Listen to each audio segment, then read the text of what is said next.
Hey, Steve Mignoni here doing the Junkyard Crawl at Bernardstown Auto Wrecking in Bernardstown, Massachusetts with a International Travelall. This one's a 1966, and this is the third generation Travelall built between 61 and 68. But before we get into this one, let's remember that International made trucks between 1907 and 1980. In fact, this brochure here is from 1946, and we can see on the cover here historical facts about early International Harvester automotive vehicles. We can see here the horses panicking as the horseless buggy right here makes its way by. And of course, we can see the loose load falling off the back of that International wagon buggy. But if we look inside of this, we can see that thing right there. That is one of the first auto wagons made in 1907 by International. These things were revolutionary. You can see it's half farm wagon, half vehicle. The engine's underneath the driver. It's got a chain drive, and these actually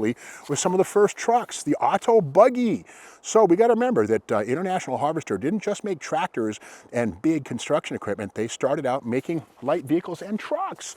But we get into the 1950s, and of course by 1953, International says, you know what, that Chevy and GMC Suburban has been alone in the market long enough. We're going after it. So the Suburban, of course, as we know, started in the 1930s, one of the longest running vehicles. And that was basically a passenger vehicle on a light truck chassis. Well, Suburban was the bogey for Travelall, and International took them on pretty good. Now here's the thing. The Suburban had 3 doors. Travelall had 4, so that was a big difference. Suburban, of course, did get 4 doors in 73, but before that, there were 3-door vehicles. Kind of weird, so a little bit awkward. But this one, again, this 1966, is a 2-wheel drive model. We'll get into that in a second. Before we open the hood, here it is right here, the classic International Harvester logo. It does a few things. Brooks Stevens, of course, designed this. Here's the International, here's the H for Harvester, or here's the farmer on his tractor coming right at you. And again, this came along in the 1940s, this logo here, but under the hood, okay, this one has the V8. Standard equipment on this would have been a 240 cubic inch 6-cylinder engine, but for an additional $120, the 288 cubic inch V8, or $180, the 304 cubic inch V8. And they kind of look the same. But again, the International V8 could be had all the way up to 392 cubic inches with a stop at 345. These are tough engines. So this one here has the oil bath air cleaner, heavy duty stuff. This is the base for it. This structure here would live inside, and that's the oil would be inside of that. Now this is a 2-barrel right here, but we can see the International manifold is big enough to have 4 holes drilled into it or bored into it. This is the 2-barrel, but again, this massive cast iron intake manifold was capable of going either way. Now this one's kind of neat. It's a 1/2 ton. These were available as 3/4 or halves, but this one's not a 4-wheel drive. It's a 2-wheel driver, but it's loaded out. Good air conditioning right here, a York compressor right there, Borg Warner York, and it does have, has it got power steering? Yeah, got power steering. Dual circuit brakes right here, or perhaps that's the clutch. But anyway, this one is a 1/2 tonner, 2-wheel drive. Now the 2-wheel drive, the base price on it was $2,769, but for an additional $569, you could get 4-wheel drive. But on this one, we can see clearly the 2-wheel drive hub. There's no 4-wheel drive. That's a dead axle, so to speak. This has leaf springs and a beam up front, but again, you could get 4-wheel drive for an additional $569. But this thing is duded out with all kinds of dealer add-ons. Look at this right here. The West Coast mirrors on this have International logos. These are factory items right here, not add-ons from the parts store. This is actually International Harvester stuff. Now again, the carryall had 4 doors on both sides, whereas the GMC and Chevy Suburbans only had 3 doors, which kind of made getting in the back a little bit awkward from one side or the other. But these were strictly 4 doors. And here's something cool here. Car Life magazine right here, May of '62, with a International Travelall road test inside. Let's have a peek and see what they had to say about Travelall. And here is, oh, where's the rundown on this thing? Here we go. Yeah, right here. Now this is when the 62, so this is again the third generation right here, and we can see they have utility returns to the station wagon field. Current station wagons probably should more probably be called station sedans or country sedans a la Ford. The more wagonish aspects having disappeared not long after World War II. For those whose automotives need dictate the old-fashioned type of wagon, there is a whole family of vehicles available. One of the more outstanding ones in this group is the Travelall, International Harvester Company's answer to the problem of how to carry all your eggs in a single basket.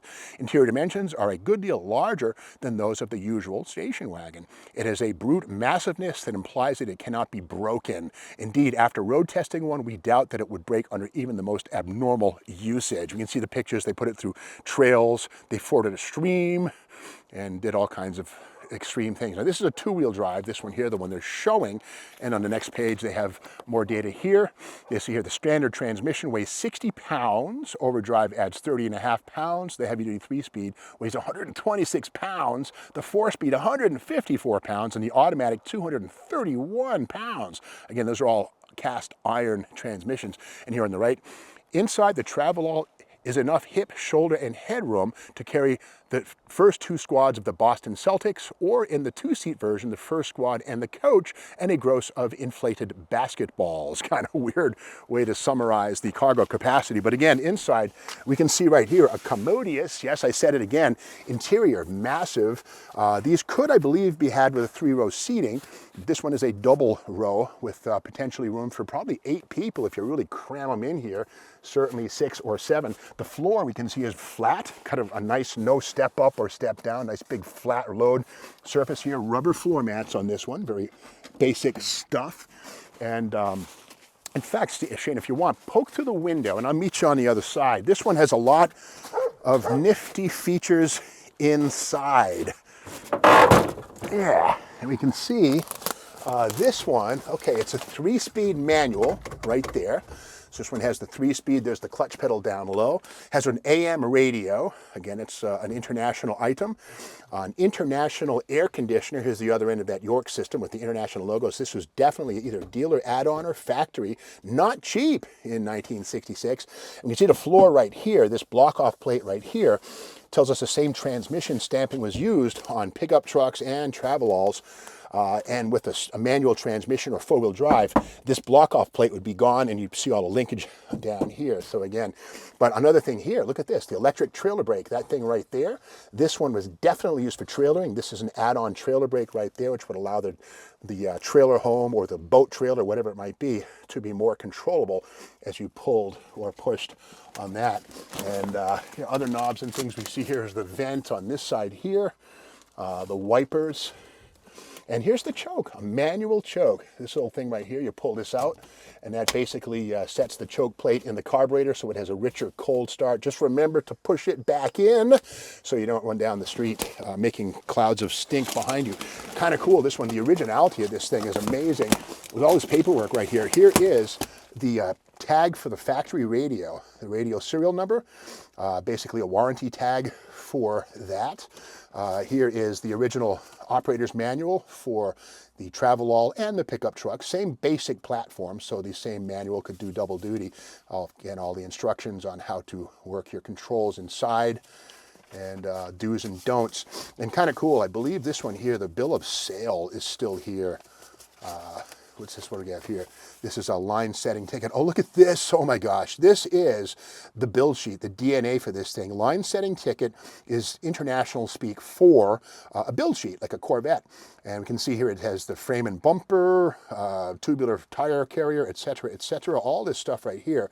And this is basically priceless stuff. And just such original and nice stuff seen. The owner's service policy right here, the original warranty card right here. And Clifford Ray bought this vehicle from Wilbraham, Massachusetts on December 23rd, 1966. Happy birthday to me, he probably sang to himself when he took this thing home and showed his family.